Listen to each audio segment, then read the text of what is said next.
Olá, bom dia. A Polícia Federal estima que 1.000 celulares tenham sido invadidos pelos 4 suspeitos que estão presos em Brasília. Entre as vítimas estariam integrantes dos 3 poderes. Um dos presos teria confessado que invadiu o celular do ministro Sérgio Moro e de outras autoridades. Na casa de outro suspeito, a polícia encontrou R$100 mil em espécie. Os investigadores descobriram movimentações financeiras suspeitas do grupo e querem saber de onde veio o dinheiro. E você vai ver também que subiu para 12 o número de mortos em consequência do temporal que atingiu a região metropolitana do Recife. Ontem à noite, os bombeiros encontraram o corpo de uma grávida. A polícia de Santa Catarina procura por um homem suspeito de feminicídio.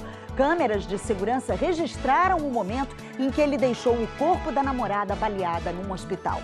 Os detalhes dos saques do Fundo de Garantia, que começam em setembro até o ano que vem, a previsão é liberar R$40 milhões para quase 100 milhões de trabalhadores. Uma nova onda de calor leva temperaturas recordes à Europa e ameaça o que restou da Catedral de Notre-Dame em Paris. E no futebol, o Inter venceu no Uruguai e abriu vantagem nas oitavas de final da Libertadores. Já o Flamengo e o Atlético Paranaense se complicaram. São estes os nossos destaques. E hoje é quinta-feira, 25 de julho, o Bom Dia Brasil está começando.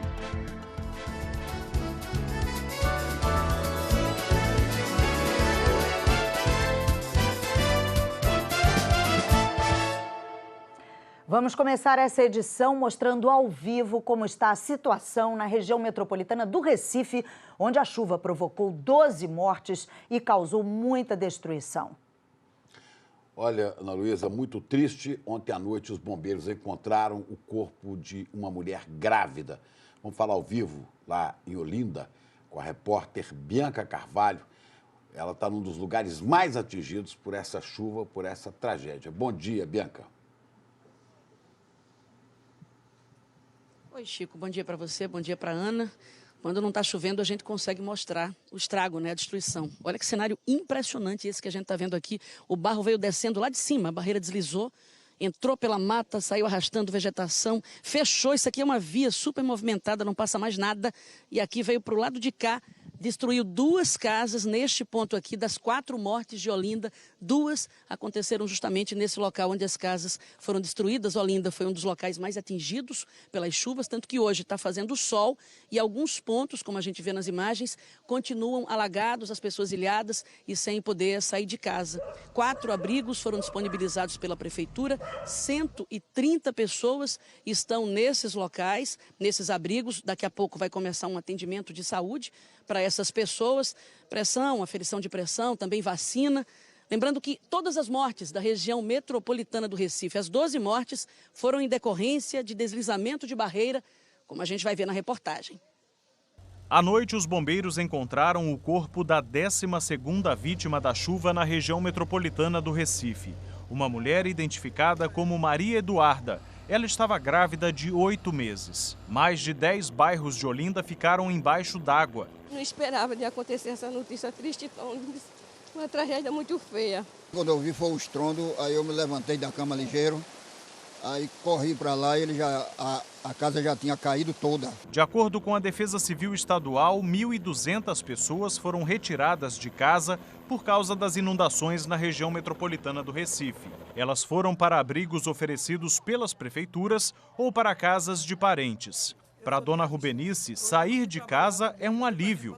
Ela ficou 12 horas ilhada, cercada pela lama. A gente ficou isolado, eu gritava tanto, eu gritava pro pessoal do Corgo para sair dentro de casa, porque a gente não tinha como subir. Quando a chuva deu uma trégua, moradores de áreas atingidas conseguiram retirar os móveis. Crianças e adultos cobertos de lama. Nesse cômodo estava um casal que conseguiu se salvar. Na hora da chuva, a terra desceu, invadiu trazendo escombros, só que o material ficou preso nesse guarda-roupas e na própria cama. Lúcio não encontra outra forma para explicar como um guarda-roupas de madeira compensada segurou a força do lamaçal. Foi um milagre de Deus que salvou a gente. Já pensou perder tudo, perder parente, perder casa na região metropolitana ali do Recife? Todo mundo, Chico, olhando para cima para ver se vem mais chuva. Por isso a gente já está aqui com a Jaqueline Brasil. Jaqueline, bom dia para você aí em São Paulo. Como é que fica o tempo hoje no Recife, hein? Vem mais chuva ou não? Oi, Ana Luísa, bom dia para você, para o Chico e bom dia para todos. Vem sim.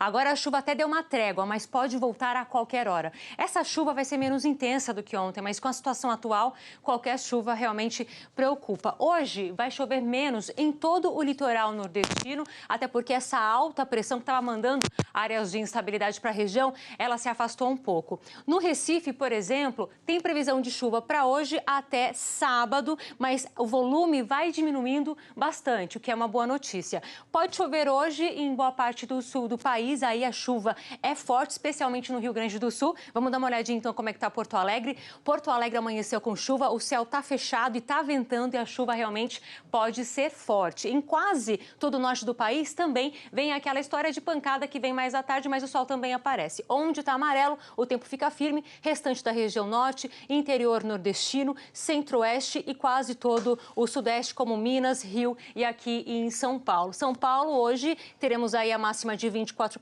graus, cai um pouquinho, 28 no Rio, 27 em BH, também em Brasília e 27 em Cuiabá. Já no Nordeste, como em Fortaleza, já aumenta bastante aí a temperatura, 32 e 36 em Palmas. Aí não tem jeito, é aquele calorão que até falam, né, que dá para fritar o ovo no asfalto, né? Chico, Ana Luísa. Que coisa, Jaqueline. Obrigado. E as investigações da Polícia Federal apontam que os 4 presos suspeitos de hackear celulares de autoridades, como o ministro Sérgio Moro, tenham invadido 1000 números de celular. E entre as vítimas estariam integrantes do Poder Executivo, Poder Legislativo e também do Judiciário. Vamos falar com a Juliana Morrone. Bom dia, Juliana. Na casa de um dos presos, a Polícia Federal apreendeu quase R$100 mil em dinheiro, é? Oi, Chico. Bom dia, Ana Luísa. Bom dia a todos. Chico, e entre os presos tem condenado por tráfico, falsificação, estelionato. A Polícia Federal disse que os presos estão ligados a crimes como estelionato eletrônico e fraudes bancárias. A Polícia Federal disse também que encontrou em um dos celulares apreendidos uma conta do Telegram vinculada ao ministro da Economia, Paulo Guedes. E essa semana a gente contou aqui que a assessoria do ministro avisou que o celular dele tinha sido hackeado. Os depoimentos dos 4 presos terminaram por volta das 9h30 da noite de ontem. A polícia não divulgou o teor das declarações porque a investigação corre em sigilo. Os presos são Gustavo Elias dos Santos, de 28 anos, o DJ Guto. Ele já foi condenado por porte ilegal de arma e tem passagem por uso de documento falso. Suelen Priscila de Oliveira, namorada de Gustavo, não tinha passagem pela polícia. Walter Delgatti Neto, conhecido como Vermelho, tem condenação por tráfico, estelionato, falsificação e por usar o cartão de crédito de outra pessoa. Danilo Cristiano Marques já teve condenação por roubo. Para a Polícia Federal, os 4 estão ligados a crimes como estelionato eletrônico e fraudes bancárias. Estão, de alguma forma ou outra, vinculados a fraudes bancárias eletrônicas praticadas mediante internet banking, mediante engenharia social com contato com possíveis vítimas, e fraudes em cartões de crédito e débito. A polícia apreendeu R$100 mil em espécie na casa de Gustavo Elias, em São Paulo. Segundo o advogado dele, a origem do dinheiro é lícita porque Gustavo opera no mercado de Bitcoin, moeda virtual. A Polícia Federal disse que encontrou em um celular dos presos na operação uma conta de Telegram vinculada ao ministro da Economia, Paulo Guedes. No começo dessa semana, a assessoria do Ministério informou que o celular do ministro tinha sido alvo de uma invasão. Agora, o material apreendido vai passar por uma perícia, que pode indicar se esses suspeitos também foram responsáveis por hackear o celular do ministro. Os investigadores estimam que o grupo tenha participado da invasão de cerca de 1000 celulares. Entre as vítimas, estariam integrantes do Executivo, Legislativo e Judiciário.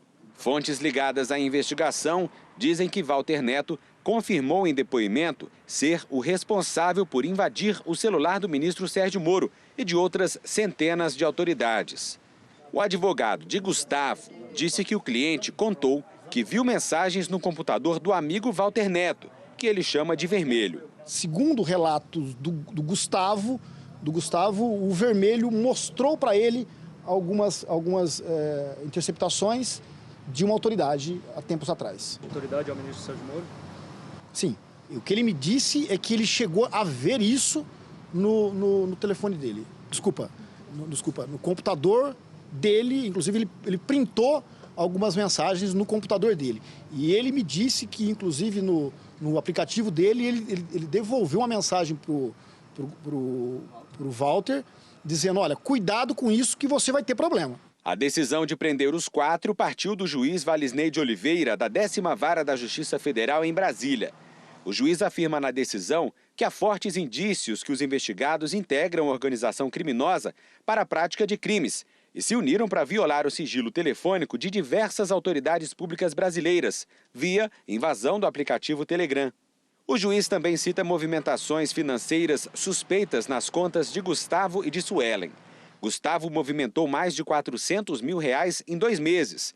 A renda mensal dele é de R$ 2.866. Já Suelen movimentou R$203 mil entre março e maio deste ano. A renda mensal declarada é de R$ 2.192. O juiz conclui que há incompatibilidade com as movimentações e que é necessário rastrear os recursos recebidos e averiguar eventuais patrocinadores das invasões ilegais dos celulares. Em uma rede social, o ministro Sérgio Moro parabenizou a Polícia Federal, o Ministério Público e a Justiça Federal pelas prisões. Disse que o juiz citou mais de 5.500 chamadas, mas que o celular dele só recebeu 3, o que é preocupante, segundo Moro. O ministro disse que os investigados são, abre aspas, pessoas com antecedentes criminais e envolvidas em várias espécies de crimes. Elas, a fonte de confiança daqueles que divulgaram as supostas mensagens obtidas por crime. Fecha aspas. O site Intercept Brasil vem publicando diálogos que atribui ao então juiz Sérgio Moro e procuradores da Lava Jato. As conversas mostrariam, segundo o site, que Moro não teria tido um comportamento isento como juiz da Lava Jato. O Intercept afirmou desde o início que recebeu esses diálogos de uma fonte anônima. Posteriormente, o jornal Folha de São Paulo e a revista Veja passaram a trabalhar em parceria com o Intercept na revelação dos supostos diálogos. Em nota, o site Intercept Brasil disse que, assim como a melhor imprensa mundial, não comenta assuntos relacionados à identidade de suas fontes anônimas e que a operação deflagrada pela Polícia Federal não muda o fato de que a Constituição Federal garante o direito do Intercept de publicar suas reportagens e manter o sigilo da fonte, mesmo direito garantido para toda a imprensa brasileira. O site afirmou ainda que vê com preocupação as conclusões precipitadas do ministro Sérgio Moro sobre uma investigação que sequer teve seu inquérito concluído. O jornal Folha de São Paulo disse que teve acesso às mensagens atribuídas aos procuradores e ao então juiz Sérgio Moro e que o site Intercept disse ter recebido de uma fonte anônima. O jornal disse que não detectou nenhum indício de que o conteúdo possa ter sido adulterado. A Folha afirmou ainda que não comete ilícito para obter informações nem pede que ato ilícito seja cometido nesse sentido. Mas, segundo o jornal, pode publicar informações que foram fruto de ato ilícito, se houver interesse público no material apurado. A revista Veja, também em nota, diz que fez parceria com o site Intercept para análise do material obtido pelo site e que o jornalista Glenn Greenwald afirmou que o material lhe foi repassado por uma fonte anônima. A revista Veja disse que não tem informação sobre quem seria essa pessoa, nem como ela obteve o conjunto de diálogos. A revista, segundo a nota, realizou análise da autenticidade das mensagens, que comprovou a veracidade delas a partir de um criterioso trabalho. E, em nome do interesse público, segundo a Veja, decidiu publicar as reportagens sobre a conduta do ex-juiz Sérgio Moro. Ontem à noite, Ariovaldo Moreira, advogado de Gustavo Elias Santos e Suelen Priscila de Oliveira, deu uma entrevista à imprensa em frente à Superintendência da Polícia Federal aqui de Brasília. Ele afirmou que Gustavo contou em depoimento que a intenção do outro suspeito preso, Walter Delgatti Neto, era vender as informações obtidas por hackeamento para o Partido dos Trabalhadores. Mas o advogado ressaltou que o cliente dele não sabe se Walter chegou a vender esse material ou a procurar alguém. O advogado também afirmou que o cliente não tem nenhuma informação sobre as publicações do Intercept. Em nota, o PT disse que sempre foi alvo desse tipo de, abre aspas, farsa, fecha aspas, e que é criminosa a tentativa de envolver o PT num caso em que, diz a nota do PT, o ministro Sérgio Moro é que tem que se explicar. Vamos ver agora a entrevista feita com o advogado Ariovaldo Moreira. Danilo foi ouvido hoje né, que seria dos 4 acusados, o segundo acusado. Meus clientes foram ouvidos na sequência, foram ouvidos primeiro o Gustavo e depois a Suelen. E com relação ao Gustavo, é exatamente o que eu havia narrado para os senhores. Ele confirma que o Walter tinha realmente, ao menos, informações acerca da conta do Instagram, do Telegram do juiz Sérgio Moro. Ele tinha essas informações. A única coisa que ele acrescentou a mais do que eu disse para vocês, que a intenção dele era vender essas informações para o PT. Essa informação, isso aí está nos autos, é oficial.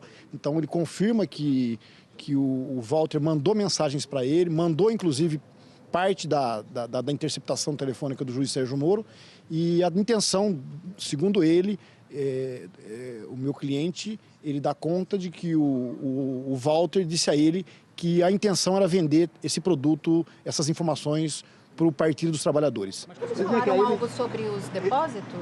Sim, na verdade não é um recurso que ele tinha de R$400 mil na conta corrente. Isso aí é um dinheiro que circulou na conta dele num determinado período, né? Então ele mesmo explicou que ele fazia as aplicações lá no Bitcoin, esse tipo de moeda virtual, e depositava o dinheiro, sacava o dinheiro, mas na verdade o movimento dele, ele declara o movimento dele na ordem de R$200 mil. E da esposa, da Suelen? É ele que movimentava a conta dela, era ele que movimentava. Ela muito pouco sabe, ela não sabe nem detalhes acerca da moeda virtual, como funciona, como opera. Ele operava em nome dela e usava a conta dela.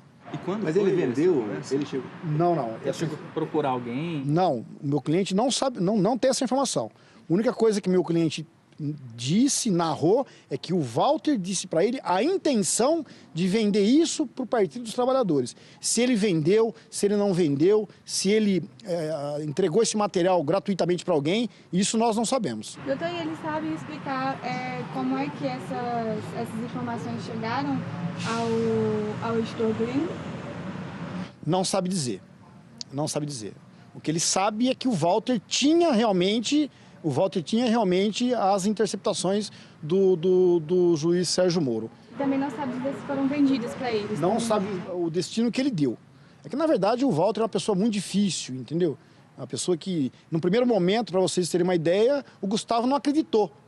Quando ele encaminhou para ele parte das conversas. Ele não acreditou. Aí, num segundo momento, que além das conversas do juiz Sérgio Moro, ele apresenta outras pessoas interceptadas, que segundo consta, que segundo o Walter narra, foi ele que interceptou. Foi o Walter que invadiu essa conta, é isso? Não posso afirmar. O meu cliente disse que ele apresentou isso para ele, mas se foi o Walter que invadiu, eu não tenho essa informação.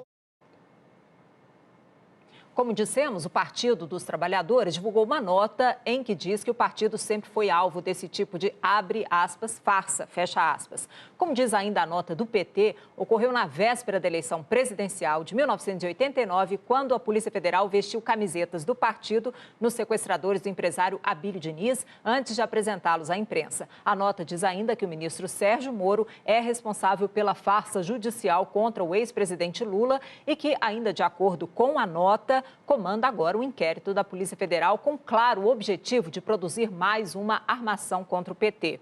A nota também diz que as investigações da Polícia Federal sobre as pessoas presas em São Paulo confirmam, segundo o PT, a autenticidade das conversas ilegais e escandalosas que Moro tentou desqualificar nas últimas semanas. O partido diz que o ministro está acuado e que repete, abre aspas, seus conhecidos métodos, prisões espetaculares e vazamentos direcionados contra seus adversários.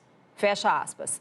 O Partido dos Trabalhadores diz também que é criminosa a tentativa de envolver o PT num caso em que é Moro que tem que se explicar e em que o maior implicado é um filiado ao DEM.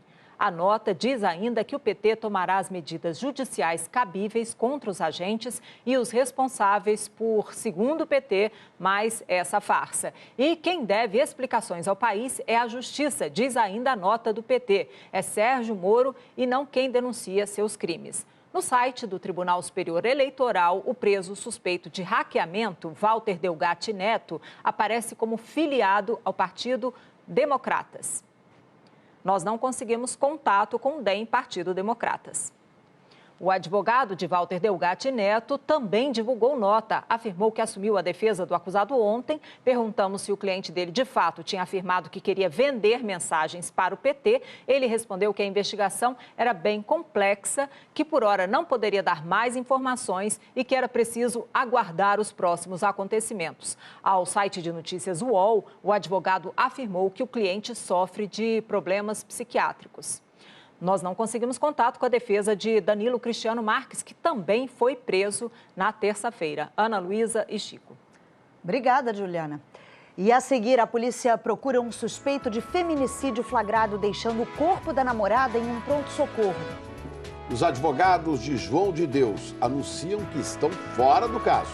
E a operação agora de manhã em 3 estados contra desvios na CEMIG e lavagem de dinheiro. Agora são 8 horas e 20 minutos pelo horário de Brasília.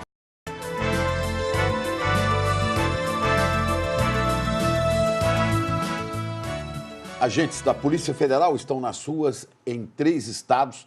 É uma operação que investiga uma rede de empresas fantasmas envolvidas em desvios na CEMIG, a concessionária de energia elétrica de Minas Gerais. Vamos falar com a Glória Vanik em São Paulo. Glória, o objetivo é descobrir o caminho desse dinheiro desviado, né? Bom dia para você.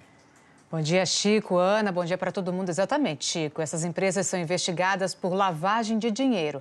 A repórter Isabela Leite está na sede da Polícia Federal aqui em São Paulo. Traz os detalhes para a gente. Isabela, bom dia. Oi, Glória, bom dia para você, bom dia a todos. Bom, ao todo são 7 mandados, então, de busca e apreensão em 3 estados, 5 cidades. E o que a Polícia Federal e o Ministério Público Federal querem saber agora? Quem foram os beneficiados com o desvio de 40 milhões de reais que teriam sido superfaturados em um contrato, então, firmado pela CEMIG, a Companhia Energética de Minas Gerais, com outras 2 empresas. Essa é uma nova fase, então, da investigação. Em abril, os investigadores já tinham informado que a CEMIG havia feito um aporte de 810 milhões de reais para uma empresa e virou sócia, então, dessa empresa.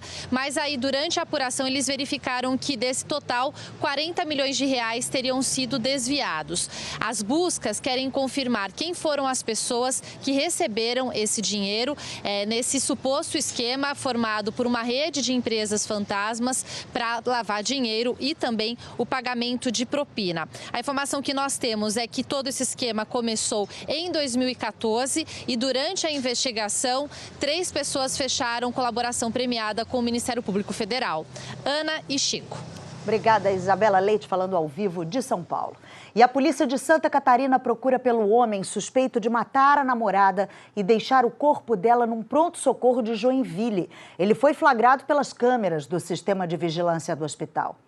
Nas imagens gravadas por câmeras de segurança, é possível ver Leonardo Natan Chaves Martins, de 21 anos, chegando na recepção do hospital e pedindo ajuda aos enfermeiros. Logo depois, volta com Gabriela nos braços. Ele a deixa no pronto-socorro e sai correndo em direção à rua. Tudo isso em menos de 1 minuto. Quem estava ali, o próprio guarda e o próprio pessoal que estava, viram que ela chegou dentro do porta-mala, né? Depois que ela deixou ela, disse que ia pegar os documentos para fazer a ficha e daí não retornando mais. Os médicos tentaram reanimar a jovem, mas ela já estava morta. Gabriela Custódio Silva, de 20 anos, foi baleada na casa da mãe do marido em Joinville, na terça-feira. Vai ser tratado inicialmente como feminicídio. E o que a gente tem até agora é que o companheiro efetuou um disparo contra a companheira. O carro de Leonardo foi encontrado pela polícia com um conhecido dele, preso em flagrante por embriaguez. Algumas testemunhas já prestaram depoimento, entre elas a mãe do suspeito. O advogado de defesa de Leonardo disse que o rapaz deve se apresentar à polícia nesta quinta-feira. Após o interrogatório dele, a gente vai definir a linha de defesa, mas o principal objetivo nosso é esclarecer tudo o que realmente aconteceu.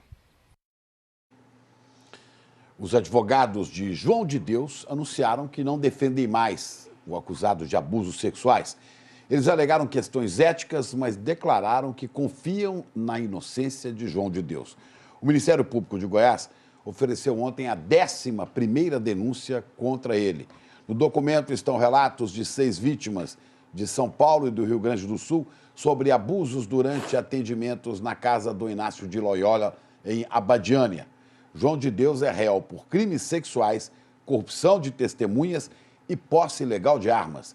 Ele está preso desde dezembro. A empresa irlandesa Allergan, fabricante de próteses de silicone, está fazendo uma convocação mundial para recolher 3 tipos de produto do mercado, inclusive aqui do Brasil. A agência americana que regula alimentos e medicamentos afirmou que próteses mamárias e expansores de tecidos feitos com silicone texturizado estão associados a um tipo raro de câncer no sistema linfático que se desenvolve ao redor do implante e pode ser fatal. Em todo o mundo, há registros de 573 casos desses tipos de câncer e 33 mortes. Desse total, 481 casos e 12 mortes foram atribuídas aos implantes da Allergan, segundo a agência americana. A agência esclareceu que as pessoas que não apresentam sintomas da doença, como inchaço ou acúmulo de líquido ao redor do implante, não precisam fazer cirurgia para retirar a prótese. Aqui no Brasil, a Agência Nacional de Vigilância Sanitária declarou que foi notificada, mas que não é possível, até o momento, fazer qualquer avaliação relacionada ao caso. Na nossa página da internet, você encontra mais informações sobre os produtos que vão ser retirados do mercado. E a seguir, o Bom Dia Brasil fala dos 6 meses da tragédia em Brumadinho. E os detalhes das regras para os novos saques do FGTS. Agora, 8h30, pelo horário de Brasília.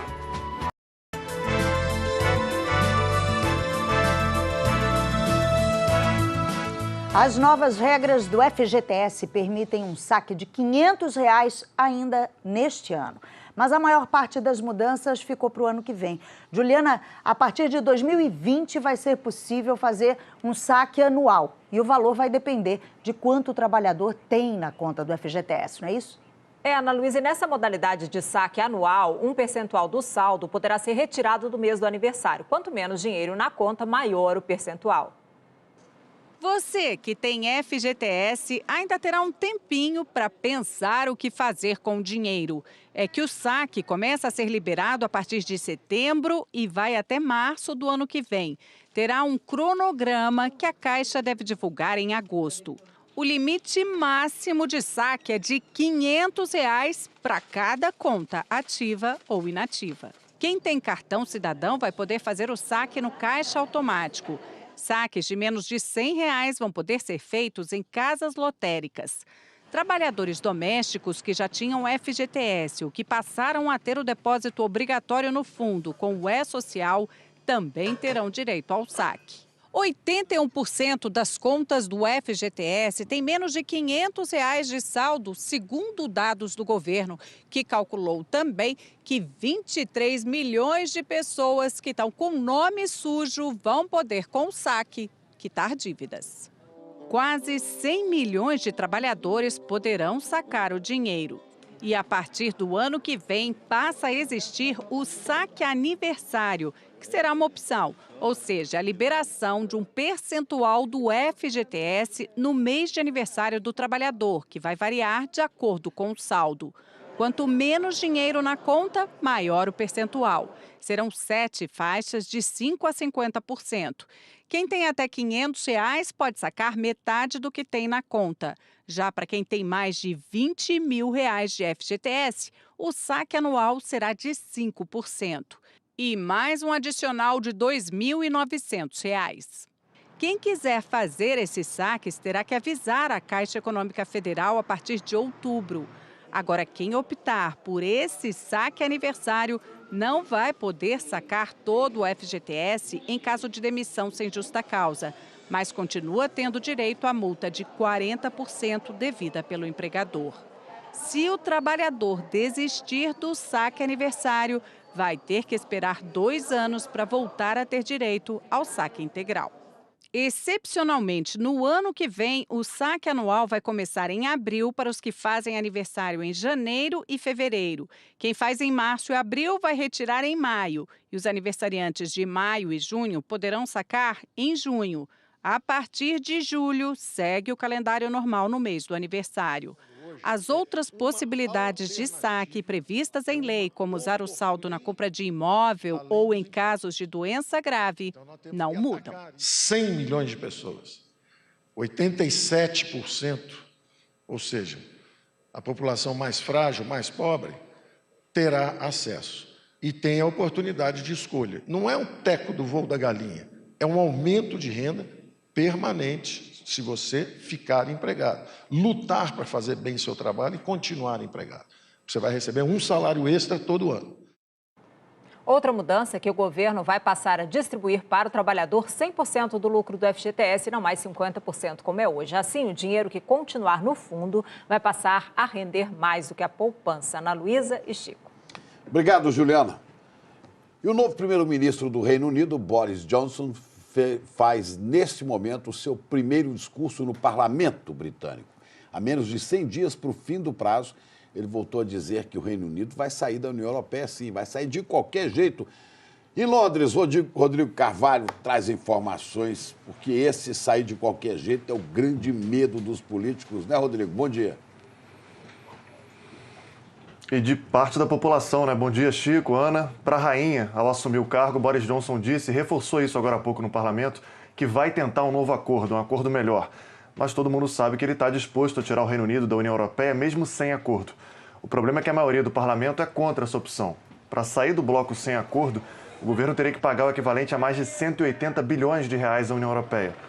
Mais cedo, Boris Johnson fez a primeira reunião de gabinete, com 17 novos ministros. Mais da metade do antigo governo se demitiu ou foi demitida. A maioria dos pesos pesados da gestão Theresa May deixou claro que não concorda com ele. Essa já é a maior reformulação em décadas numa troca de primeiro-ministro do mesmo partido.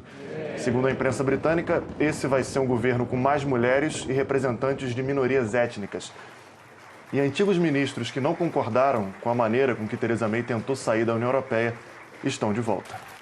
E também os que foram demitidos em meio a polêmicas, como a nova ministra do Interior, que foi dispensada depois de fazer uma reunião secreta com políticos israelenses. Chico e Ana. Obrigada, Rodrigo. E a seguir, 6 meses depois da tragédia, os bombeiros ainda buscam mais de 20 corpos na lama de Brumadinho. E os parentes querem justiça, cobram a punição dos responsáveis. Agora, 8h39, hora de Brasília.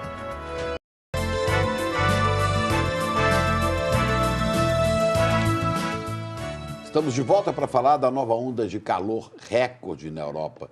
Vários países europeus estão em alerta. Na França, uma das preocupações é com o que sobrou da Catedral de Notre Dame. Com a previsão de que essa quinta-feira possa ser o dia mais quente da história da França, com temperaturas passando de 40, 41, talvez 42 graus aqui em Paris, o arquiteto responsável pela restauração da Catedral de Notre Dame manifestou uma grande preocupação com a possibilidade de o telhado, uma parte que resistiu ao incêndio de abril, cair por causa desse calor. Isso porque a alvenaria seca e pode acabar cedendo. Isso pode acontecer de repente, com o agravante de que os restauradores não têm acesso ao telhado e nada podem fazer. Por toda a Europa, é um dia de recorde de temperatura na Alemanha, na Holanda e também na Bélgica, onde pela primeira vez na história a temperatura chegou a 39,9 graus. É um dia muito quente e preocupante aqui na Europa. A tragédia de Brumadinho completa 6 meses hoje. Ao longo do dia, várias homenagens às vítimas vão ser feitas na cidade. O Ministério Público de Minas deve concluir em até 3 meses o inquérito que investiga as causas do rompimento da barragem da Vale, que matou 248 pessoas. E os bombeiros ainda buscam por 22 vítimas. Amanhece, a turma já está de pé. É dia de troca de turno. Um grupo chega e o outro vai embora. No total são 21 dias. A gente vem 7, fica 7 em casa e volta mais 2 vezes ainda. Durante 6 meses, os bombeiros enfrentaram calor, chuva e agora no inverno vem a neblina. Mesmo depois de terem esgotado as buscas em determinados pontos, porque algumas áreas foram completamente reviradas, o trabalho continua incessante. Os relatos vindo de empresas nos ajudou bastante, por causa de saber a localização inicial das pessoas, onde que possivelmente elas estariam no momento da catástrofe e onde que elas estavam sendo encontradas à medida que a gente fazia o cruzamento de dados. Essas informações cruza com relatos, cruza com identificação de corpos e com objetos, isso nos ajuda a criar manchas de probabilidade de busca. Usando esses dados, os militares conseguiram encontrar 3 vítimas nos últimos dias, mas o corpo da irmã de Natália, que trabalhava na Vale, está entre os 22 que não foram encontrados até hoje. Não existe palavra para falar a dor que é de saber que eles foram, né, mutilados, massacrados, que foi uma morte assim muito traumática, né, de não achar um corpo para fazer um enterro. A barragem de rejeitos de minério da Vale se rompeu no dia 25 de janeiro, mas até agora ninguém foi responsabilizado criminalmente pela tragédia, que matou 248 pessoas. Foi só no início deste mês que a mineradora recebeu a primeira condenação pela Justiça Estadual para reparar os danos ambientais provocados pelo rompimento. Um deles foi no Rio Paraopeba. A captação da água que abastece cerca de 40% dos moradores da região metropolitana de Belo Horizonte ainda está interrompida. A Vale fez um acordo extrajudicial com a Companhia de Abastecimento de Minas para fazer obras na região. Se não saírem do papel, a capital pode ficar sem água já no ano que vem. Além disso, produtores rurais que perderam a lavoura tentam ser ressarcidos e muita gente nunca conseguiu voltar para casa. Um outro acordo firmado com o Ministério Público do Trabalho na semana passada prevê que os parentes das vítimas sejam indenizados. A Vale diz que o pagamento deve começar assim que for notificada sobre a adesão das famílias ao documento. Mas a dona Maria Rosângela, que perdeu o filho Anísio, de 33 anos, na tragédia, diz que ainda não tem cabeça para pensar na indenização. Qualquer dinheiro que eu pegar e falar que é lá, eu choro ele. Esse dinheiro é chorado. Este é. Que eu sinto a saudade dele. A Vale disse que vem prestando assistência às famílias das vítimas e aos moradores de Brumadinho e que está desativando as barragens construídas no mesmo modelo da que se rompeu. Já a Companhia de Saneamento de Minas informou que a obra para a nova captação no Rio Paraopeba deve ser concluída até setembro do ano que vem, o que, ainda segundo a companhia, será suficiente para garantir o abastecimento de água em Belo Horizonte e região metropolitana. E a seguir tem os gols da noite pela Libertadores e pela Sul-Americana. E o universo dos jogos eletrônicos desembarca no Rio. Começa hoje a Game XP. Agora 8h47 pelo horário de Brasília.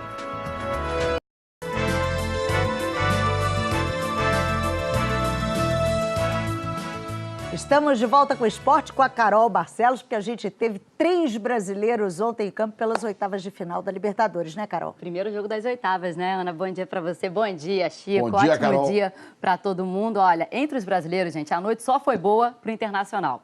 Porque o Flamengo vai precisar juntar os cacos depois do jogo de ontem em Guayaquil, no Equador. Foi uma noite para esquecer. Nada funcionou. Nem a escalação de Rodinei na lateral, com Rafinha jogando de ponta, nem a defesa do Flamengo, que viu Godoy fazer 1-0 para o Emelec. A expulsão de Vega depois da entrada em Rafinha parecia que facilitaria as coisas para o Flamengo. O técnico português Jorge Jesus mexeu no time e aos 20 do segundo tempo já tinha feito as 3 substituições. Não contava com a grave lesão do Diego. Ele sofreu uma fratura na região do tornozelo e vai passar por uma cirurgia no Rio. Sem poder substituí-lo, o jogo ficou 10-10 em jogadores. E 2-0 para o Emelec no placar. Gol de Caicedo. O que já estava estranho, ruim, fica muito pior aqui em Guayaquil. Complicou a vida do Flamengo para o próximo jogo, que vai ser no Maracanã, na semana que vem. Agora vamos ver os outros jogos de ontem, começando com a vitória do Inter. O Colorado enfrentou o Nacional de Montevidéu e venceu com esse gol aos 44 do segundo tempo do Paolo Guerreiro. Lá no Uruguai, 1-0, vantagem para o jogo de volta, Chico. Já em Curitiba, Atlético Paranaense e Boca Juniors, o Boca venceu 1-0 com gol do McAllister. E o Furacão até teve a chance de empatar aos 49 do segundo tempo, mas o Marco Ruben desperdiçou o pênalti. Final, Boca 1-0. Agora teve um duelo brasileiro pela Sul-Americana, que também está nas oitavas de final, né? Botafogo e Atlético Mineiro, o Galo, no estádio Newton Santos. Galo venceu por 1-0, porque o Marcelo Benevenuto saiu jogando ali meio mal, né? Saiu errado. Vinícius aproveitou. Vitória do Galo.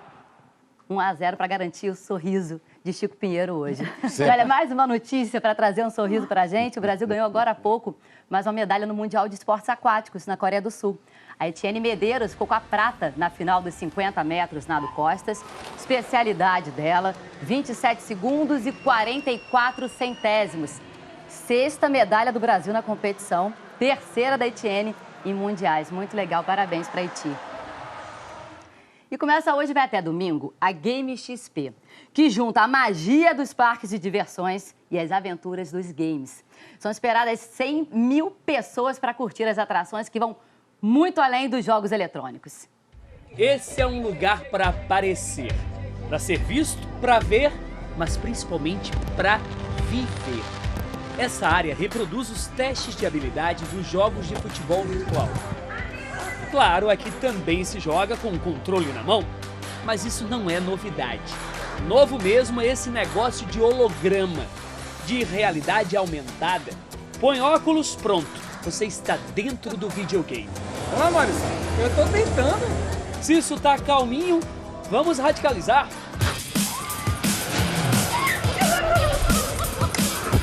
Pra que eu fui inventar isso? É apenas uma das dezenas de atrações do maior evento de games da América Latina. A pista de kart elétrico reproduz o cenário de um game. Mania de grandeza tem esse lugar. Como a maior tela de games do mundo, 1.500 metros quadrados. Quem é fanático pelos campeonatos profissionais vai se divertir. Quem gosta de parques de diversões, então nem se fala. E por aí vai. A turma mais nova está ambientada com esse mundo. E os adultos vão pegando o jeito. Eles chegaram aqui e não sabiam para onde olhar. E a gente que fica perguntando tudo. O que é isso? O que é aquilo? Hashtag fica a dica. Ao entrar aqui, é dançar conforme a música. Lugar incrível. Para criança, para adulto, para todas as idades. O Chico tá no clima dançante, né? Ah, desde o negócio... Agora, eu tive lá para acompanhar a montagem no Parque Olímpico e a montanha-russa é imperdível. Montanha-russa com realidade virtual, então vale a pena, viu? Mesmo. E olha, eu sou medrosa com montanha-russa. Gosta não? Eu tenho pavor. Eu Agora, adoro. olha só, esse tipo de efeito especial, realmente essa nova geração é muito privilegiada, porque no meu tempo, parque de diversão com efeito especial era só Conga, mulher gorila, não era? Tem gente que nem lembra quem é também. Não tinha essa sofisticação toda, não. A Glória tá lá rachando o bico, como diz em São Paulo, né, Glória? Eita! No máximo um trem fantasma e olhe lá, né? E olhe lá! Bom, eu adoro uma montanha-russa, então já fiquei doida tudo com que aquela que eu chacoalha vi. aqui é legal, a gente antes de usar montanha-russa, tirolesa, o que tiver, asa delta, o que vier. Vamos lá, pessoal. Vamos lá, hoje é dia de São Cristóvão, o santo padroeiro dos motoristas. Aqui em São Paulo, vários padres estão na porta da paróquia de São Cristóvão. A gente está vendo aí a imagem ao vivo, isso no centro, benzendo carros, motos e caminhões, como a gente está vendo aí. Tem também muito taxista buscando proteção e ao longo do dia, os fiéis participam de missas em homenagem ao protetor dos motoristas. Uma boa quinta-feira para todo mundo e que São Cristóvão abençoe também a consciência dos motoristas, né? E de todos que trabalham com carros, né? Olha aqui, o pagamento do abono salarial, PIS, PASEP, começa hoje. O calendário de recebimento leva em conta o mês de nascimento para trabalhadores da iniciativa privada e o número final da inscrição para servidores públicos. E essa liberação começa por quem faz aniversário em julho. O valor do abono pode chegar a um salário mínimo. Boa quinta-feira para você. Para fechar aqui, a brevíssima história de um francês que tentou cruzar o Canal da Mancha numa prancha voadora, mas caiu na água no meio do caminho. Ele não se machucou. Essas imagens aí são do início da empreitada. A intenção era cruzar o Canal da França aqui para o Reino Unido em 20 minutos, voando a 140 km por hora. Mas ele teria se enrolado na hora de descer num barco para reabastecer. Era para ser uma homenagem aos 110 anos da primeira vez que um francês cruzou o Canal da Mancha de avião. Boa quinta-feira e até amanhã. Mas tá vivo, né? Tá bem, tá vivo e bem. Tá bom. Ana Maria, como estão as Chegando coisas Mais aí Você. nos estúdios Globo, no Mais Você? Muito bem, hoje nós vamos dar dicas aqui de como levar uma vida de uma maneira mais leve. Tem até uma expressão que resume bem isso. Eu não vou falar, só Suave vou falar na no nave. programa, vocês assistam aí, tá? Eu vou receber também um dos maiores nomes da nova geração do samba no país, o cantor e compositor Ferrugem. Então, o som vai estar animado por aqui. Bom dia, Ferrugem. Ainda tem uma receita imperdível que eu acho que o Ferrugem vai gostar e vocês também, é o ossobuco de forno, uma das carnes mais saborosas que existem. Sugiro que vocês prestem atenção, é no forno, tá? Até já. Opa, que maravilha. Deu fome, hein, Ana Maria? Sempre. Gente, uma ótima quinta-feira. A gente se vê de novo amanhã sem falta. Ótimo dia para todo mundo. A gente se vê. E obrigado pela sua audiência na terra da poeta Cora Coralina, cidade de Goiás. Tem um estado e tem a cidade, né? Era Goiás Velho, foi a primeira capital do estado. Cidade linda. Muito obrigado pela sua audiência no aniversário de hoje. A gente volta amanhã.